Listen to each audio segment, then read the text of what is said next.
In this episode, this screencast has to do with something called market structures, and there's going to be a brief introduction of what a market structure is.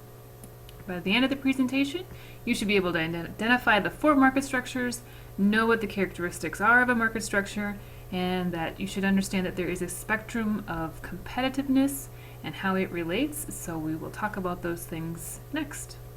So when I talk about market structures, keep in mind this spectrum idea. So the main thing is that there's competition, and we're going to be interested in seeing how much competition there is in a market. So for instance, the most competition, meaning lots of sellers in the marketplace, that would be considered perfect competition. That's on the left side. If you look on the right-hand side of the spectrum, you will see something that's called a monopoly. And a monopoly is where there is the least amount of competition. So in other words, many of you are probably very familiar with companies such as Microsoft. They are often cited as one of the #1 monopolies that are out there.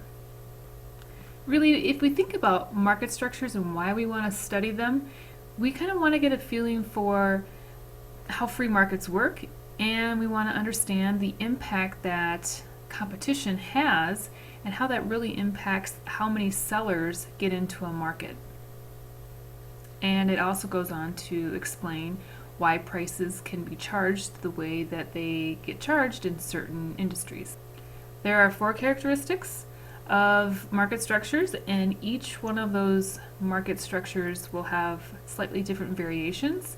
But first we need to understand what are those characteristics before we even dive into looking at the markets themselves. So the first characteristics is how many firms, meaning are there many, is there one, is there a couple?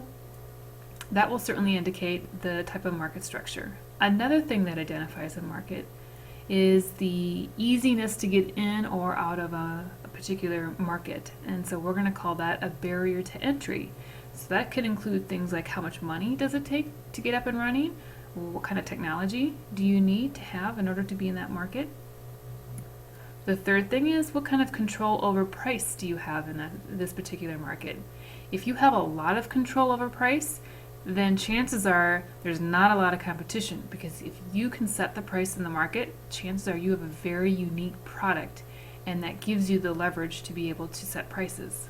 The fourth thing is the variety of products or services, and that means is the product unique, or is there something that makes it so special that they can differentiate the product and still command a higher premium for that?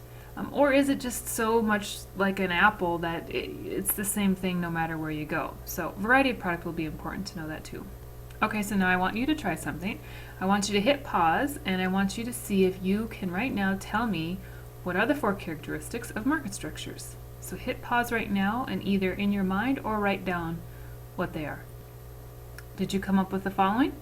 Number 1, number of firms. Number 2, barriers to entry. Number 3, control over price. And 4, variety of product.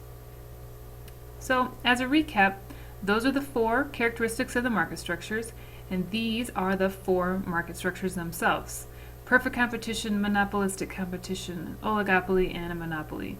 We're going to learn about that next. So go ahead and move on to the next item in the module.